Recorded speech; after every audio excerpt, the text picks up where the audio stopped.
Oh, that's not good. What? Cords all up in our face. Here, good. I don't even mind Tilted adjusting back. it a little bit. Interesting. All right. YouTube, getting at it, learning as we go. There Don't it have is. anybody watching yet, but soon enough, Okay, so everyone's gonna get to be on. now, are you ready? Ready? So, 3, 2. Welcome back. Welcome back. UFC London in the books. This is a special Sunday late show for us. Episode 106 underway. How were the fights? Underdog coming through for days. We had finishes. Main event got a little stale, but hey, we ain't scared. We ain't scared. We'll take on all of these cunts. What about LaTB Live? What? Whoa! UFC Liverpool, LaTB Live. So yeah, anyway, yeah, let's break it down from the bottom to the top. If you guys are fight nerds, we like to start with the first fight of the night and then work toward the main event. So we had Elias. Actually, prior to all this, the main event was in contention because Darren Till ended up missing weight. Then we ended up having the fight between who fall out. We had one not make it to fruition. Rivera? I don't even remember now. If it doesn't make it there, I have to get it off my card so fast. I gotta get it out of my brain. Oh, it was Davy Grant. It was Davy Grant. So, either way, we ended up starting with Elias Theodore versus Trevor Smith. This was a 3-round decision. Lesbo called this 100% correct. Ended up saying decision Trevor Smith would be worth his amount of points on DraftKings, and he was. Elias Theodore could not come through that 9,400. He needed a finish to pay off, and he ended up leaving you with a big fat, like 60 points on those DraftKings. Was a little stiff, got the right call, but you were on it. You were on it DraftKings wise. I really love his Spartan, but Trevor Smith is a guy that will bust a parlay. He's a parlay buster. He's that kind of guy. He'll sneak up and split decision. So, yeah. Where do you go with either guy? Sneaky. Who do you go? So Elias is 15th, and Trevor Smith obviously isn't. But Trevor Smith is one of these gatekeepers to be in the UFC. He's like in the top 25 in the world, but he's not making a run anytime soon. I like some of the stuff Elias was showing us. We saw a lot of TriStar. You were saying that the forearm to the neck for them to get up. They had a lot of similar game plans that you were liking a lot. Yep. Big TriStar contingent there this whole London card. And I thought they looked good this time. I was excited by their camp, and usually I try not to be, but TriStar hating of a boring fight. But it was interesting. I liked it all right. I guess Elias is just one of those guys that I don't know if he's ever going to be a belt contender, but people seem to like the main event trademark.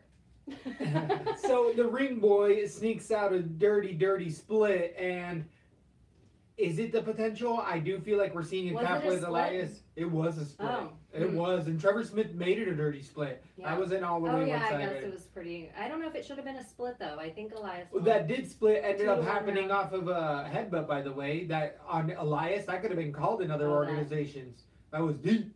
Anyway, on to Jillian Roberts defeating Molly Meatball, the heavyweight McCann. Ended up losing via submission. Robert, I was 100% wrong. You were 100% right. You ended up going with Robertson. You know what, though? On air, I got a little meatball heavy. I ended up changing afterward. I just liked the way Robertson looked. After the weigh-ins, I ended up keeping my card the same, especially after the weigh-ins and Meatball not making weight as well. We traditionally have seen people not make weight, keep that streak alive, and Meatball was the first out of like 10 fights to actually lose with not making weight. Yeah, she busted the undefeated fat runner. Undefeated fat runners. Heavyweight makers, but I actually didn't get to catch this fight. Lesbo, could you please break it down for me, because that was a quick one. It's so much pressure. How do I even remember it? Meatball was submitted in round 2 and pretty decisively handled by the end of round 1, taken down and controlled. Had barely any ground game at all. Robertson, thicker than normal. Like, her body looked more that wrestling style wiry, like where she just, or not wiry, but that thick, like, twiny body underneath. She just had, She did look better than she ever has. And now I don't want to be too quick to jump on that hype train. Sure. Because I don't know anything about Meatball. I didn't get to see anything about Meatball. I don't know if she was UFC ready. I would agree with that. I love that name. I'm a fan. I am a fan, and it's a good testament to her. But these weight issues are getting It's so out of control, unbearable. Your debut, and you don't make weight on your debut. What is that precedent? Does that set for you going on in the organization? I think it's out of control. And Thompson, I hope his camp, what they did, I really hope starts a standard of. So you're talking about Stephen Thompson versus Wonder Stephen Thompson versus Till, even though I know because we're going to they get missed there. weight as well. But I do like what that camp did with the stipulation about re-weighing in before the fight started, and then also an extra 10% because usually it's 20, right? No, it's usually 30. I thought some are 20, 30? some are 30. Depends on the commission, but 30 is standard. I think the extra stuff if the fight wants to go on, because obviously the other guy wants to make their money as well. Right. There should also be, if your management's good, they're going to put stipulations in there. And so I do like that we saw that happen from Wonder Boy's camp for the first time. And you mean that Till was not able to hydrate past 188 pounds? Was the limit that Till had to stay at or under? Is what you're kind of talking about? Yeah, and he actually came in at 187.3 or something like that. Something like that. Anyway, we can go back to the fight. So, on to, though, the next fight. Where do you go with Robertson? As we were saying real quick, you can't be too overhyped on her Meatball. We're not really scared of. It's young divisions. They're going to be able to have 2 or 3 fights in a row and win or or loss. is it the 125? 125 flyweights for these Okay, we're three still ladies. getting started on Exactly. this. I know, I did see a shout out to Twitter, Opens MMA Twitter.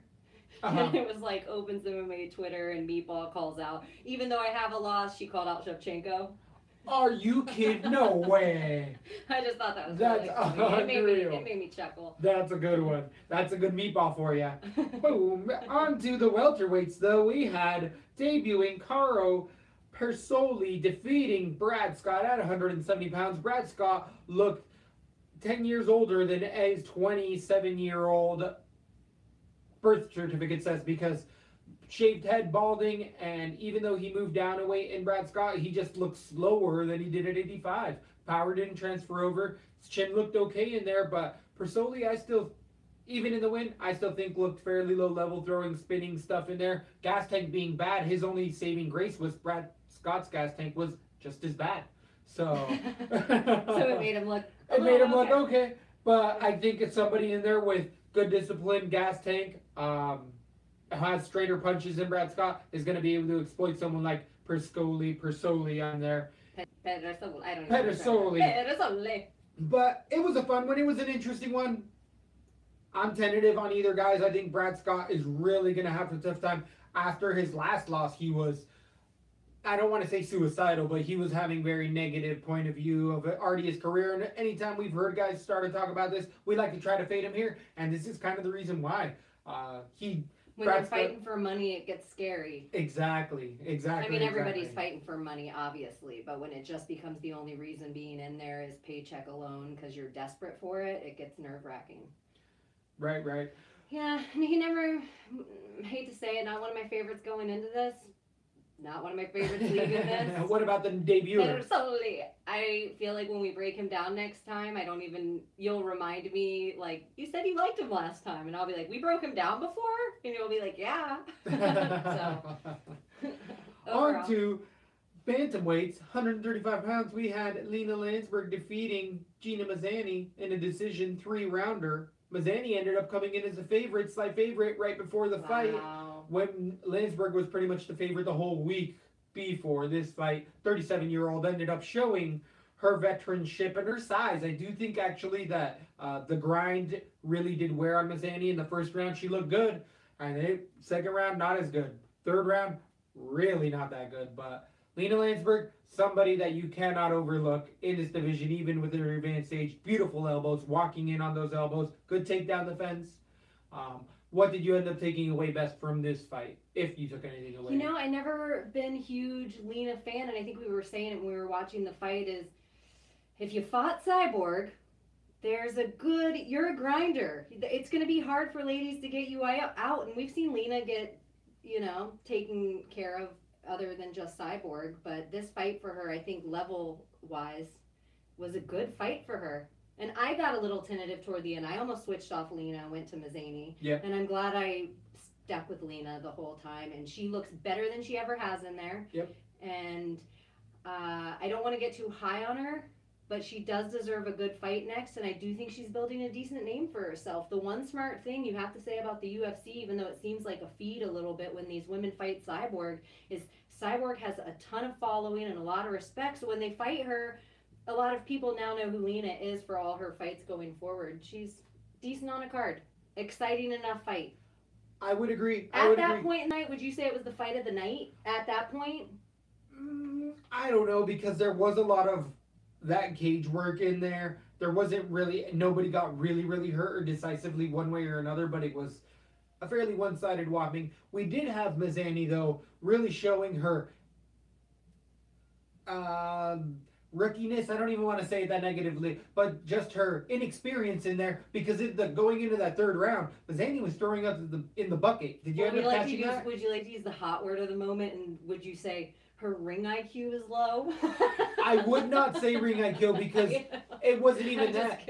She was just literally had no gas tank to be there, where Landsberg was able to really keep pushing the pace, but she was puking in that. I do think, though, Mazzani's going to learn so much from this fight. And the other thing I pointed out, because you know how I like to get a little off topic. Yeah. Lena, Wonder Boy, and Darren Till, very beautiful noses. Very beautiful Oh, and Amir Khan. Amirhani. Oh, they all have very UFC pretty noses. And then on the other side of that, like, it was a very pretty nose fight in Liverpool. Very nice noses. But on the other side of that, Jason Knight. His nose, that's next level. Already has a 40-year-old boxer nose, and he's only 25. Yeah. So, on to Tom Breeze. So that was the 135, right, Lena? That was a 135, yeah. So who's Lena fight next? We would have said, does Lena fight Leslie Smith? But damn you, UFC. Damn it, UFC. At 135 pounds, anybody else with a win, it doesn't matter at the division, because they're all just not Amanda Nunes, and then everybody else. Exactly. So it's anybody else with a win in that division. Mazzani, give her somebody else her age. There's a lot of that Asian scene, China scene. Yeah, you're right. A lot of those girls are coming up. Yep, give her one of those China scene girls that's also on a loss, make a loser leaves town kind of situation. Maybe not, because it's a young division. Kim? Any of them. Kondo potentially just came off of a decisive loss. Mazzani Kondo would be a fun one. But no, that's 115. Kondo is 115. My bad. All right. Getting off topic. Either way, not off topic. We had Tom Breeze defeating Daniel Kelly in the first round. This took 3 minutes and 33 seconds. It was an uppercut that ended up damaging Dan Kelly's eye. Thought it was an eye poke initially. Ended up seeing the uppercut just being landing way too flushly on that orbital socket. Unfortunately for Dan Kelly, it's just Tom Breeze is on the way up. Dan Kelly's been on the way down for a little while, and this matchup was doomed from the get-go for him. You pretty much called it to a T. Yeah. You pretty much called it to a T. You were kind of... We've been fading Dan Kelly for a while. We both said it at the same time, watching it in silence. I love Dan Kelly. Boom! It's over.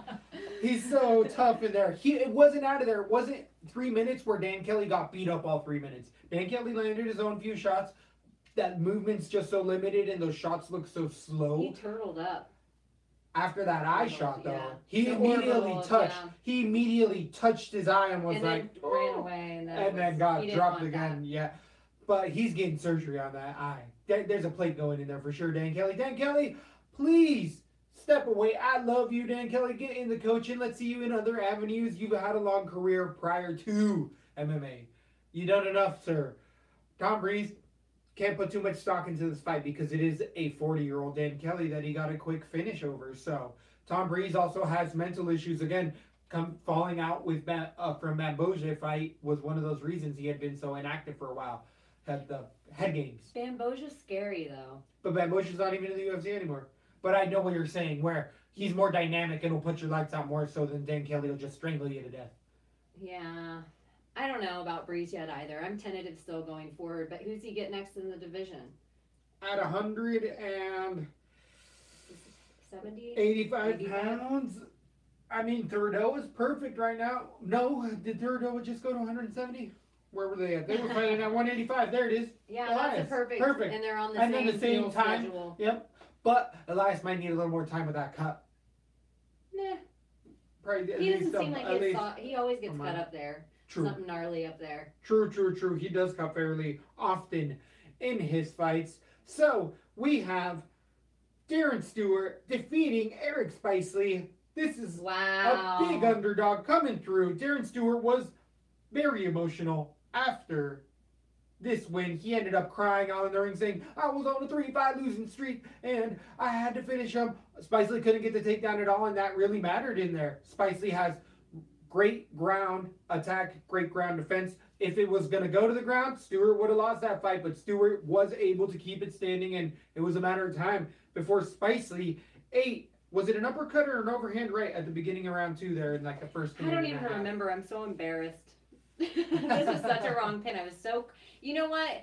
And I'm not a huge Spicely fan, but I was so confident in Spicely. that he could get him down, right? I was so me too. confident. Me I too. just thought, and then the other thing I will have to say when round 2 started, once Stewart came out in round 2, I thought his cardio looked tighter than it ever had before. And I don't know, Darren Stewart, everybody's still. No, but Stewart's a dangerous guy to watch a little bit. I know Spicely's chinny, but right. I don't know where do I go either way with these guys. I'm gonna try to fade both of them if I can. I did see that I like Stewart's gas tank was a little bit more put together, but Spicely had such a gas tank as well that I don't know. Like, I'm not putting faith in either one as they move along in this division. At 185 yeah, pounds, I think that's there's many guys that can beat him right now. They can Spicely if he gets another shot in there, which Darren Stewart just had 3 losses in a row. Spicely could have 3 in a row losses, come back, win one, and get at 185 pounds a few more. Stewart, where do you get him next? I think anyone. I think you said it best. Yeah, good point. I think. So now we have on to another huge underdog, bigger than Darren Stewart, defeating Nordine Taleb, Claudio Silva, coming off of a 4-year in absence with many injuries and visa issues and whatnot. Getting the fight right to the ground and finally making Taleb tap due to a neck crank, jaw you know crank. What? It was just forward pressure from the second the fight started. It was like Taleb couldn't even get a game plan. The second the bell rang, forward pressure. I was impressed with the whole entire thing because I had Taleb. I thought he was going to win in the first round. -400 favorite? Yeah, I thought he was going to win in the first round. So absolutely huge. Where do we go with Taleb? We know the ground game's always been his weakness, but if you can keep anything standing, he always has a shot. Claudio Silva at 37 years old, can put a game plan together. I want to see Silva again. That was awesome to me, beating Taleb. But I don't know how I felt about Taleb for a while now. I tend to stay away from his fights. Even if I have him in a first-round finish, I tend to not put him on any of my cards. That trust isn't there for Taleb me. is a better underdog than a favorite. He'll win more underdog spots than favorite spots, I feel like, with him. I don't know going forward. I'm interested in Silva. That's an exciting fight. Where is he from? I'm guessing Brazil. Is that rude to guess? Because he is. He's from Brazil. Will he be a guy that fills the hometown seat, or will we get to see him all over? Are they a guy that they didn't expect to win? Because I do think the UFC has plans on who they think's going to win a fight. I agree. I guess it's who decides to sign up the fight, but Silva showing that he can do that to people like Taleb on the ground means that he can do other ones. And that quick after that long off. Dangerous. That's a dangerous mofo. That's dangerous. So, on to a controversial fight. We had Makwad American defeating Jason Knight in a 3-round decision here at LaTB. Was it controversial? And the Bean did have fairly. I saw it as a draw, and I thought Lesbo saw it as a draw as well. We both had Jason Knight on air. I switched to Amir Khan through the week. In my opinion, it could be a bias, I felt like he won. I felt like he won a close round. So we gave it a 10-8 round one. In round one, Jason Knight, if you knock somebody down twice in one round, there's no way that's not a 10-8. So it should have been a draw. That is the controversial part. It should have been a draw because there's no way Mirkan won 3 of those rounds. And no way that Jason Knight got a 30-27 either. Correct. And that was the scorecards. 2 29-28 for Mirkan, which are justifiable, and then a 30-27 Jason Knight. Yeah. I think it was so weird. I kind of think a draw. If it would have been, I wouldn't have been upset, and I wouldn't have thought it was a robbery. Agreed. But because it leaned toward Amir Khan, with the end of the third round dominance, I kind of saw that they were going to do that. Right. It wasn't shocking. But if it would have been a draw, it would have been a shocking either. So with both of these young guys, where do we go with either of them? I don't know. Is Jason Knight on a streak of loss? I think people have started to figure out his form. Amir Khan tried to do that with him, and he didn't take the bullet. But he shot. I think Amir Khan really used his wrestling in there to win that. But also Jason Knight, fight IQ, horrible fight IQ. He jumped in a guard 4 times and gave up the takedown 4 times. That's true. There's a part of it though. Even though Amir Khan did get the takedowns, and some of the takedowns were Jason Knight's, but the reversals were awesome, and so Amir Khani ended up on top, but Jason Knight did a lot more damage and threw a lot more punches from the bottom, in my opinion, and was a lot more threatening with the submissions. Yeah. It could have been a draw fight. I wouldn't have been mad. That's what I think. I think Jason Knight stays in the UFC even though he's on the loss streak. We don't ever really throw draws like, hey, that was a draw of a fight. We never throw that out there much, and I feel like it's valid when we do, because that would. It was a war of a fight. Both fighters are okay to fight again. It didn't end brutally, and you know what I will say? I think Amir Khani actually got knocked out a few times in the fight. Twice in the first round. He was not all just further. those two. There seemed like another flurry. I keep forgetting the interesting thing with Amir Khan is that he did get hit and hurt more in the shots, but Knight took all the damage. Amir Khan didn't have a scratch on him at the end of that fight. He's cute. I like him. That nose. I liked the way he did his sweaty hair into a widow's peak, like the world's biggest widow's peak. Like he should have just pulled it, like grow it out and like lay it on his nose with wax. Maybe not. I don't know. So, a fight that ends up throwing its hat into comebacks of the year, we have Mads Burrell. No, and Amir Khani, before we move on real quick, he called out Cub Swanson, which perfect. Oh, I love that. That's actually a great call out. Great call out. We don't think Jason Knight should leave.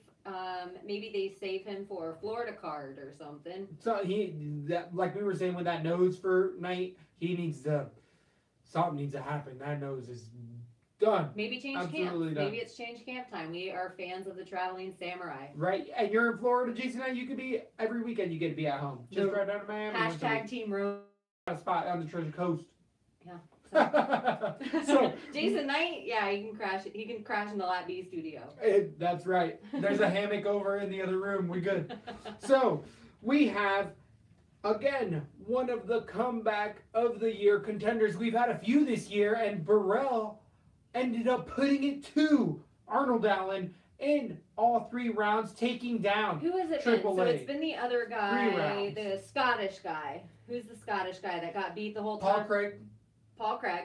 And then there was one more that got beat. Hermanson. Awesome. And now, good memory. Great memory. Versus AAA. But there's another one that I'm thinking that I can't think off the top of my head that was a hell of a comeback that just happened. Oh no, Buelas versus Silva.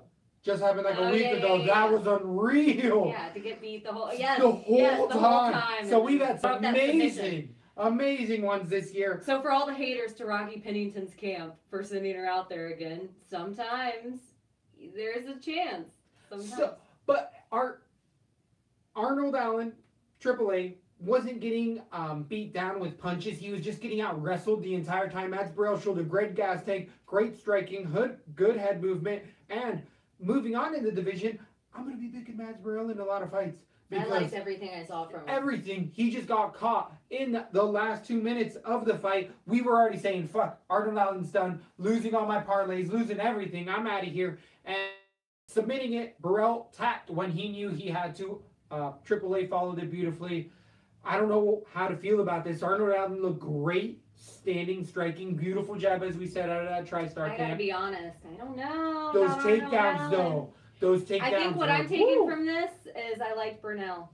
That's what I'm taking. That's the number one thing. With Arnold Allen, it'll be opponent from now on. But Burnell's one to watch that you could make money as an underdog. And the amount of takedowns, usually we don't, it has to be a lot of takedowns to really add up the points. And we saw that. We did.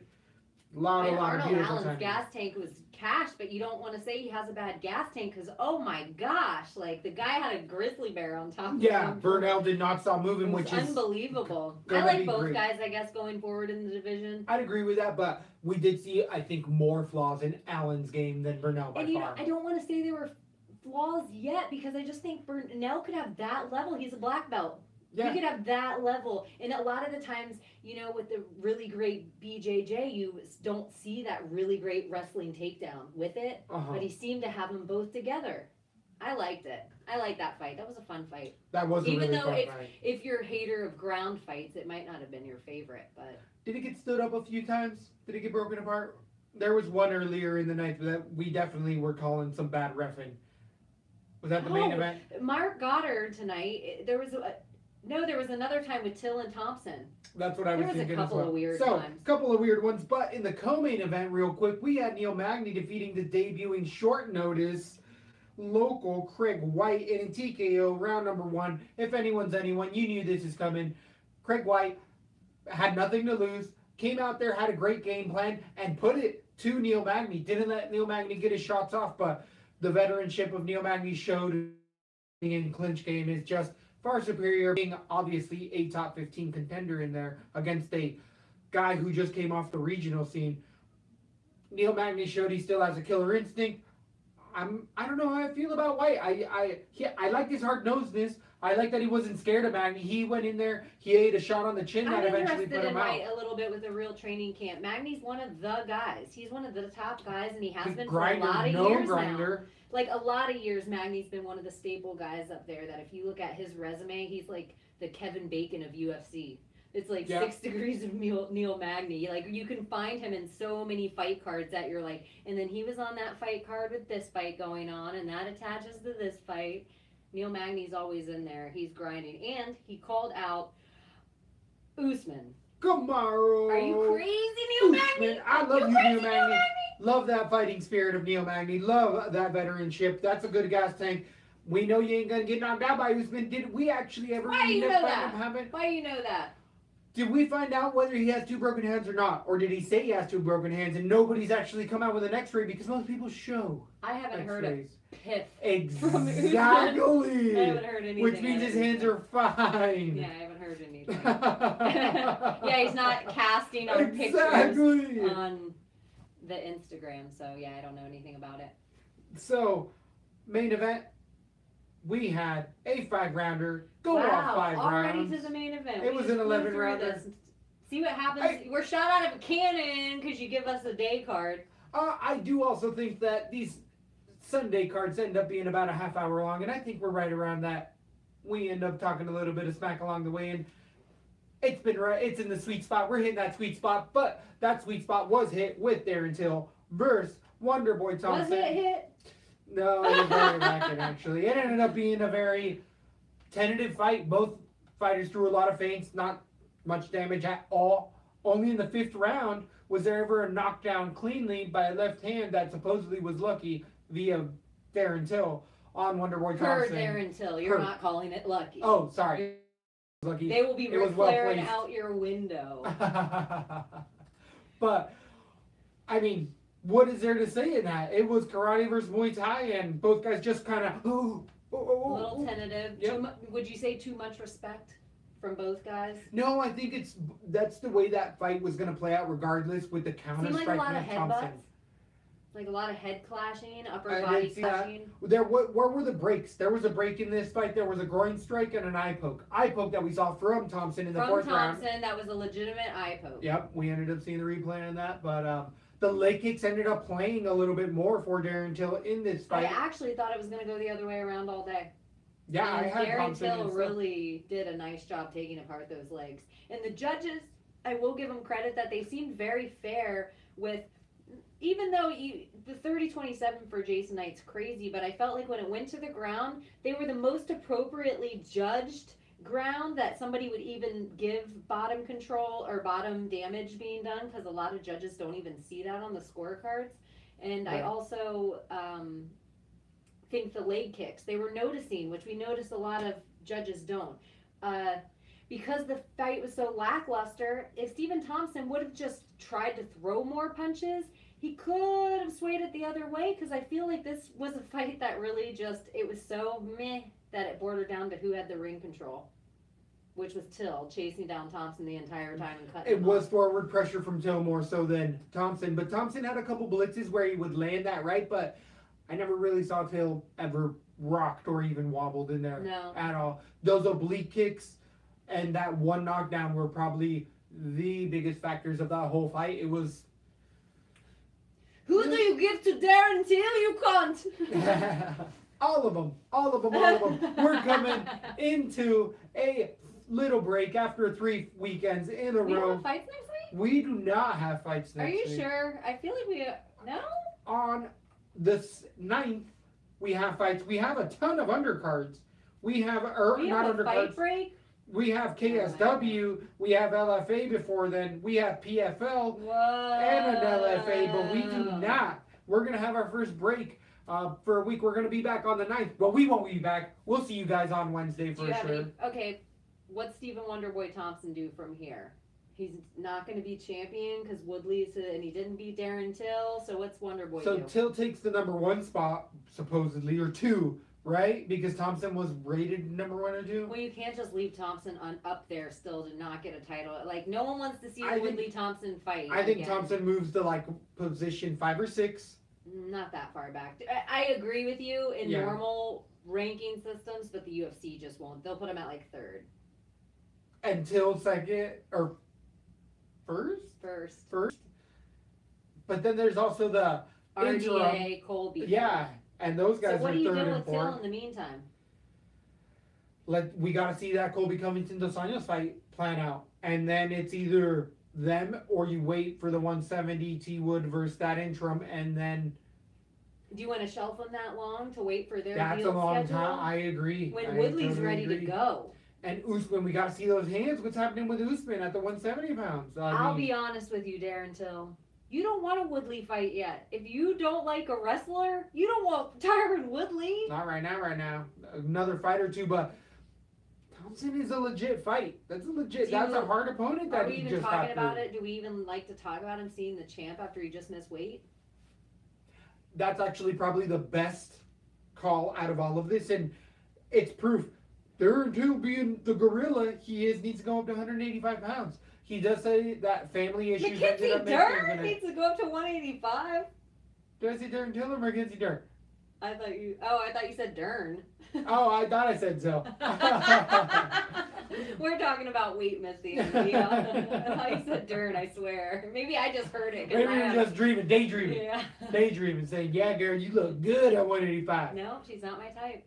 I hear all the guys say Mackenzie Dern's the hottest. She is not my UFC girl. She ain't my girl. You know Bullet's my girl. We know. Been throwing some good kicks out there, Valentina. Anything left with this little weekend recap of the fights on YouTube, live for the first time? Let us know how it went. Let us know if you liked it. We're also testing it out for the first time. Yeah, you have good criticism. We're okay with that. 4-star and above? Yeah, we don't mind a little thumbs up or hitting a bell if you want a notification when we come on again. Yeah, I don't know if there's too much else to say. Do you have any predictions for the off week? Will Connor throw any dollies through any windows?